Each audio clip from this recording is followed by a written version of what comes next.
Hi, this is New Time on Silkway TV channel. We introduce you with the most visible news and important events that happened throughout this week in Kazakhstan and Central Asia. More details on politics, economy, social and cultural life with opinions from the most recognizable experts of Kazakhstan and world. I'm Dorian Sagulov and this is what you'll see today. European Commissioner Josef Sikela visited Kazakhstan to sign a key agreement on critical raw materials. New Time brings you details in an exclusive interview. President Tokayev convenes the National Kurultai. What key issues were discussed on this national dialogue platform? And let us start from the official agenda.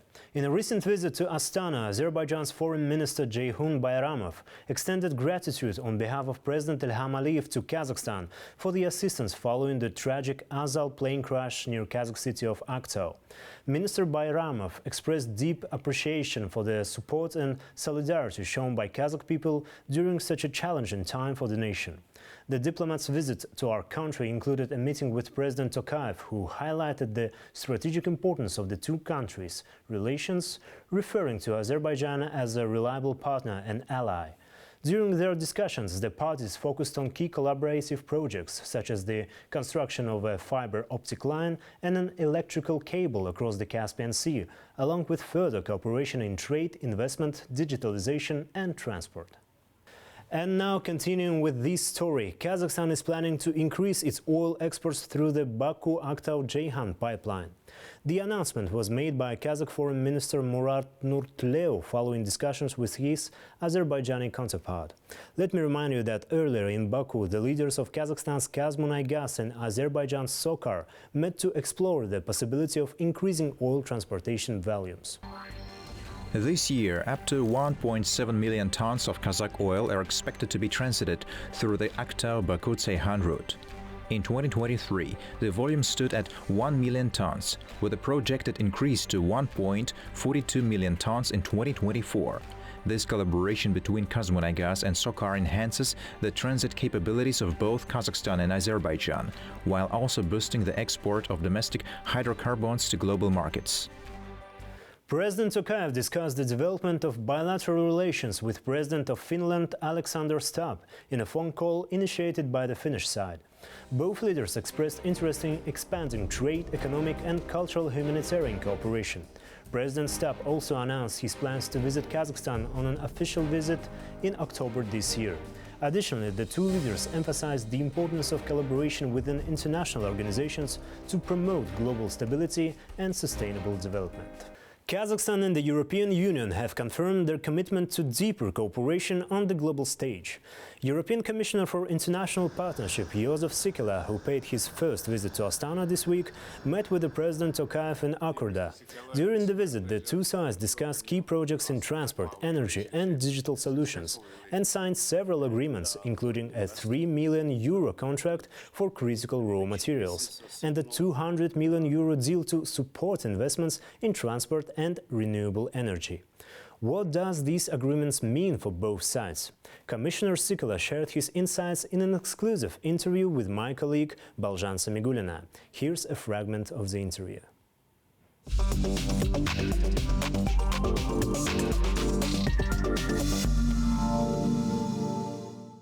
Mr. Sikela, thank you very much for joining us. It's a great pleasure to have you.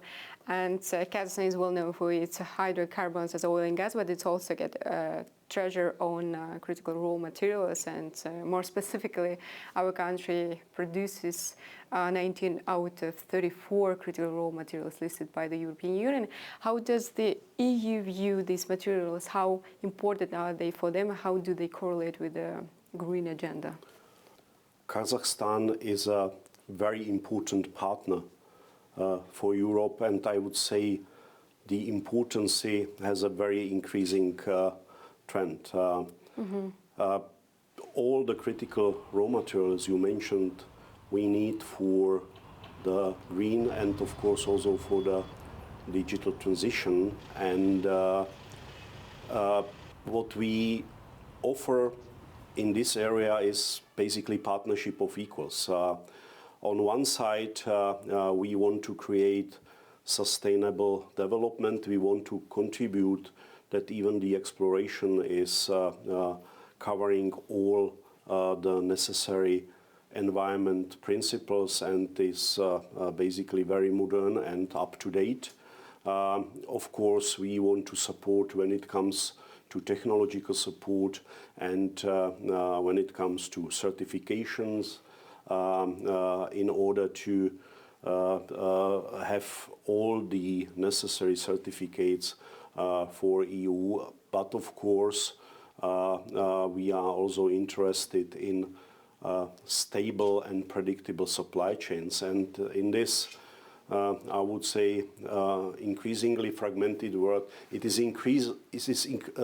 extremely important to have stable, reliable, like-minded partners, sharing basically the same views, same principles, same values as you.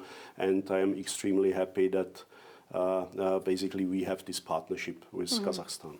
And now Kazakhstan and EU are set to sign a strategic partnership roadmap on critical raw materials for 2025 and 2026. So what agreements can we expect within this roadmap and what funds will be allocated to there? All these activities are the part of our global gateway investment strategy. When it comes to critical raw materials, the memorandum of understanding on critical raw materials, but also on green energy or green hydrogen and digitalization was signed already in 2022. There was a roadmap implemented, and now we are basically implementing the roadmap for 25 till 26. Meanwhile, is Europe the biggest trade partner for Kazakhstan, and I think this cooperation is creating preconditions for further growth. When it comes to funds, there are different activities. As I already mentioned, the collaboration has a wider scope. There is for example, activity when it comes to battery production, where basically there is a EBRD program launched in amount of 3 million euro, which basically should support the activities in this area. There will be also EIB financial instrument support, and there is also a commission program in the amount of 30 million euro, which should cover feasibility studies, which basically should identify the potential and of course the ability to basically extract and produce the raw materials domestically here in Kazakhstan. Kazakhstan now aims to expand its market share on battery materials. And is there interest from the European Party to expand the partnership with the Kazakhstan, especially taking into account that the US has imposed 25% tariffs and duties on foreign steel and aluminium? I believe that these are completely two different stories. To respond to your first question, there is a big interest because, of course, we see the Europe's future in the e-mobility and, of course, for the green mobility and, of course, digital transition. We need the raw materials. On the other side, there is an increased interest on side of Kazakhstan to invest in sustainable economy, in sustainable technologies, and I see a big win-win opportunity combining your natural resources and our expertise in this area, and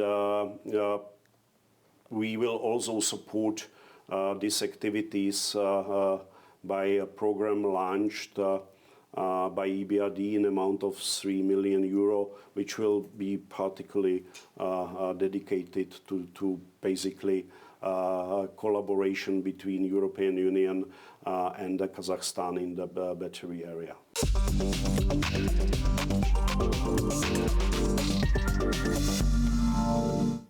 In an exclusive interview with New Time, European Commissioner for International Partnership Josef Sikela also discussed the upcoming EU Central Asia Summit.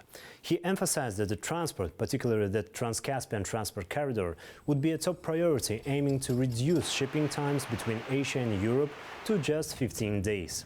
This, according to him, would boost trade, economic growth and job creation in the region. Additionally, Mr. Sikela highlighted the importance of digitalization for attracting foreign investments, noting that Kazakhstan will become the first in the region to offer satellite connectivity, linking over 300 villages and 200 schools with support from the European companies. The summit, as he stated, would focus on strengthening ties in trade, technology and sustainable development. When it comes to the program of the upcoming summit, there will be all 4 main areas of our interest discussed. This is green, sustainable technologies, green energy and water management, because water is becoming more and more important issue for the whole region, and we are happy to support, for example, the water power plants, including the big ones in the whole region. European Commissioner stated that the upcoming EU Central Asia Summit will address a range of important issues, including the ongoing war in Ukraine and a potential shift in a US policy under the new administration of President Trump. In this context, he shared the EU's vision for a ceasefire in Ukraine, emphasizing that the European Union's position is clear. The goal is to achieve a peace that ensures long-term stability and includes necessary guarantees for the future, protecting against further escalations of the war. Lastly, the Commissioner praised Kazakhstan's strong commitment to the UN Charter and the rule of law, highlighting the country's role in facilitating dialogue between the parties involved.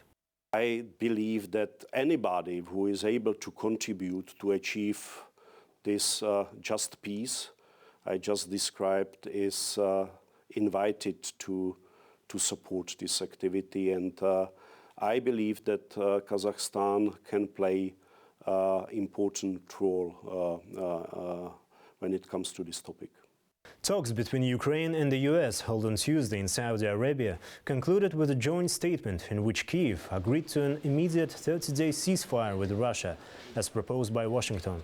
The US also announced that it would resume intelligence sharing and security assistance to Ukraine, which had been suspended following recent dispute between President Donald Trump and Ukrainian President Vladimir Zelensky at the White House. It depends what will be, if, first of all, if Russia accepts it, what will be their reactions. And of course, if they will be accepted by Russia, of course, we are ready to work non-stop for the preparing, for the negotiate for the next stage. Today, we demonstrated to all the world that we want a peace. We are ready to peace, for just and lasting peace. Russian President Vladimir Putin has stated that he agrees to a ceasefire in Ukraine, but with certain conditions. According to Putin, any ceasefire must lead to a long-term peace and address the root causes of the war.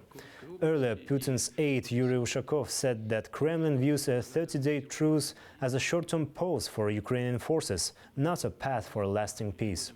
The White House also responded to Putin's remarks. US President Donald Trump called the Russian leader's statement promising but incomplete. Speaking at a joint press conference with NATO Secretary General Mark Rutte in Washington, Trump warned that if Putin eventually rejects the US-Ukraine ceasefire proposal, it would be deeply disappointing. Well, we'd like to see a ceasefire from Russia, and we have not been working in the dark. We've been discussing with Ukraine land and pieces of land that would be kept and lost and all of the other elements of a final agreement. There's a power plant involved, a very big power plant involved. Who's going to get the power plant and who's going to get this and that? And so, it's it's not an easy process.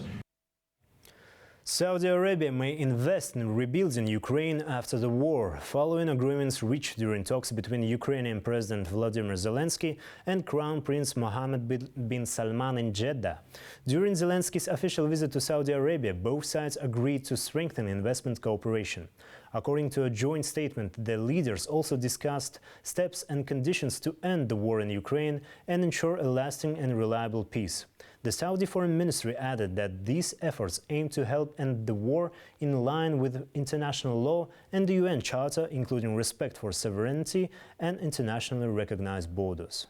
In other news, Kazakhstan's Foreign Minister Murat Nurtleo held a phone conversation with US Secretary of State Marco Rubio to discuss global security issues. According to a statement from the Kazakh ministry, the two officials addressed strengthening the strategic partnership, boosting political dialogue and enhancing economic ties between Kazakhstan and the United States. Among the key topics, special attention was given to cooperation in energy, telecommunication and critical mineral sector, which include rare earth metals. As we can see, the topic of these specific metals is becoming increasingly relevant worldwide.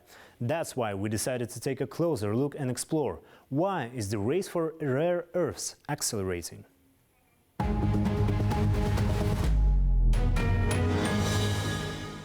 The new oil, a term that has been used to describe many resources in recent years. Lately, it has been applied to rare earth metals, and for good reasons. US President Donald Trump escalating the issue, bringing it to the global stage. He highlighted America's and Europe's dependence on China and even set his sights on resources in Ukraine and Greenland. But what exactly are rare earth metals? They are a group of 17 elements with unique properties, including high magnetic and electrical activity. These elements are essential to energy, defense industries and electronics, making them a critical component of modern technology. If we're talking about rare earth, so such metals as lantane, they are used in the, for example, electric vehicles. So there is a fact that each Toyota Prius cars uses about 4 kilos of lantane in their cars. There are such metals as neodymium, which is used for production of magnets, and gadolinium, which is used in the nuclear industry. And all of these metals have a very specific application. Who controls the rare earth metals market? The global market is dominated by China. The country holds the world's largest reserves, about 35% of global deposits, or 44 million tons. However, China does not just extract these resources, it also controls the majority of processing capacity, accounting for nearly 90% of global rare earth magnet production. In recent years, Beijing has tightened regulations on the export of critical processing technologies. In December 2023, China banned the export of certain extraction and separation technologies, further strengthening its geopolitical leverage. This near monopoly has raised concerns among import-dependent countries, particularly the US and the EU. To be clear, China has not only the resource or reserve of underground rare earth metals, but they also focused on the extraction of these very metals. And the trick here is not only to mine these metals, but also to process them, to refine the rare earth elements or rare metals from the common ore. And China made a focus a long time ago on these metals, and they've gone really far, so now they really dominate the market. Kazakhstan holds significant reserves of rare earth metals, with 15 registered deposits in the Turkestan, Kostanay and Mangistau regions. According to the US Geological Survey, the country has over 5,000 unexplored deposits with a potential value exceeding $46 trillion. But can Kazakhstan fully capitalize on this resource wealth? Developing rare earth metal deposits requires billions of dollars in investment. Exploration alone can cost hundreds of millions, and the process is highly complex, technologically intensive and resource demanding. here we need to talk about the technological advancement of Kazakhstan for processing these metals, not only for mining them, because it's very hard to extract it from the ore that it's basically located in. Despite the challenges, Kazakhstan is taking steps to develop its rare earth metal sector. In 2022, the country signed a strategic partnership with the EU to supply raw materials and advance rare metal processing technologies. This agreement opens new opportunities for foreign investors who can bring not only capital but also cutting-edge technologies to Kazakhstan. The president of the EU, Ursula von der Leyen, said that rare earths are fast becoming as important, if not more important, than oil and gas. So both Europe, the US, and also, you know, if you look at Japan and South Korea, developing countries, well, every nation needs rare earths. I mean, they're critical to all nations' economic prosperity. And, the EU, Australia, Africa are looking for partnerships. So everything really is on the table. If Kazakhstan has got resources, I'm sure already there could be discussions going on of what is there, what's available, what studies can be done. Apparently, Kazakhstan is unlikely to compete with China in terms of production volume. However, the country has the potential to become a reliable partner for Europe and the United States, helping to reduce their dependence on China. In the coming years, global demand for rare earth metals is expected to rise, giving Kazakhstan an opportunity to secure its place in this strategically important industry. Experts project that the global rare earth metals market could grow to nearly $10 billion by 2027.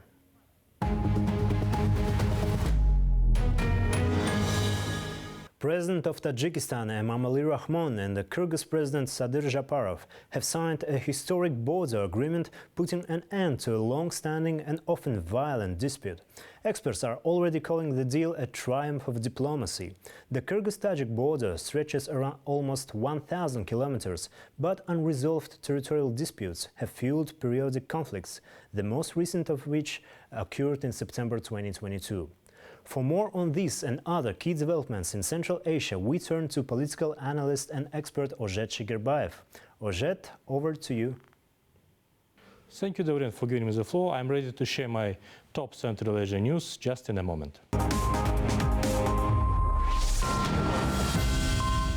Kazakhstan and China are ramping up their partnership in the logistics sector, setting new records in cargo transportation and expanding infrastructure to boost regional trade.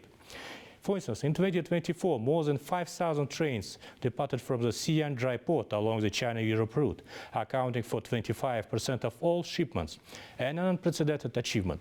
The Xi'an terminal has seen an astonishing 33-fold increase in cargo transportation, with total investments in logistics projects exceeding $200 million USD. To further strengthen transit routes, several key infrastructure projects are set to launch in 2025. Such as terminals at Sviloj station in Belarus and logistics center in Budapest, Hungary. By 2026, these developments will form a comprehensive east-west terminal network, significantly enhancing the regional transit potential. Meanwhile, by February 2025, the Kazakhstan Xi'an terminal had already handled over 150,000 tons of cargo, a major milestone achieved in less than a year since its launch. Experts emphasize that the increasing freight volume is not only strengthening Kazakhstan's position as a key transit hub, but also reinforcing its role as a critical player in regional trade and economic cooperation. In a clear sign of deepening economic ties, trade between China and Kazakhstan reached $43.8 billion USD in 2024, reflecting a 7% growth compared to the previous year. As infrastructure investments continue, Kazakhstan is solidifying its status as a major transit gateway, further integrating into global supply chains and enhancing connectivity between Asia and Europe. On March 4th, Georgian Prime Minister Mr. Irakli Kabashvili arrived in Tashkent on an official visit. During the visit, bilateral negotiations were held, along with a meeting of the Intergovernmental Commission and a visit to industrial enterprises. During the meetings, both sides emphasized the strategic importance of the Middle Corridor. Just a few days later, on March 7, negotiations took place between the President of Turkmenistan, Mr. Serdar Berdimuhamedov, and Georgian Prime Minister. Serdar Berdimuhamedov noted that Georgia is a friend and reliable partner of Turkmenistan. He also expressed confidence that the current visit of Prime Minister Mr. Irakli Kabakhidze to Turkmenistan would contribute to the development of bilateral cooperation and enrich it with a new content. One of the key areas of bilateral partnership is the transport and logistics sector. In this context, Turkmenistan has expressed interest in the implementation and development projects, such as the Black Sea-Caspian Sea transport route, Lapis-Lazuli, and green ports.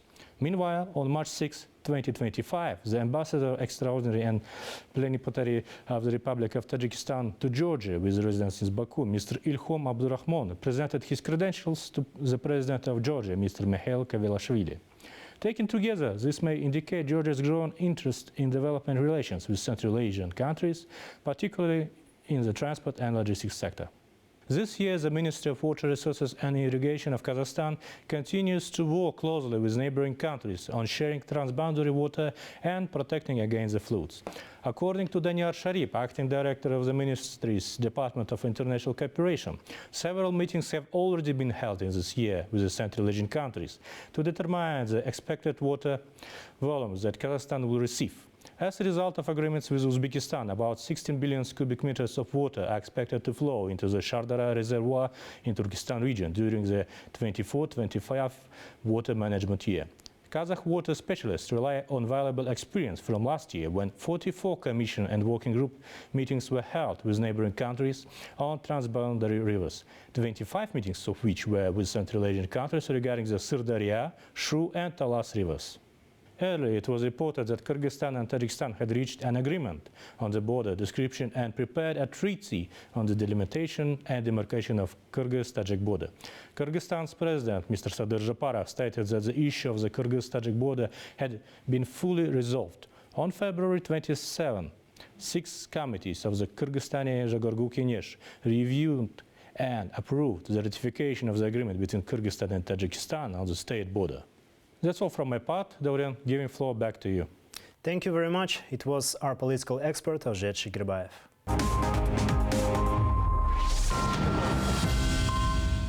The 4th National Kurultai took place in Burabay Resort today, one of the most picturesque places of Kazakhstan. The head of state who opened the session addressed key issues of socio-economic development of the country, highlighting topics in business, economy, education, investments and technologies. The Kurultai, meaning a consultative body, chaired by the President of Kazakhstan, was created in 2022 to solve collectively problems that the society faces in the modern challenging times. My colleague Ainur Mangali is now working in Burabay. She has more details from the event. Ainur, tell us what else was discussed today. Hi, Dorian. The National Kurultai is primarily an advisory body designed to address important issues of Kazakhstan and its citizens. For instance, at the first Kurultai in Ulutau in 2022, 42 proposals were put forward.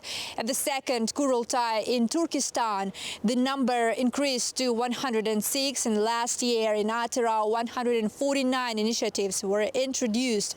As a result of its work, several laws and amendments have been adopted and introduced. These include a law on ensuring women's rights and child safety, also amendments related to the gambling industry and combating gambling addiction, and of course amendments aimed at strengthening criminal liability for organizing the production and distribution of drugs, among others.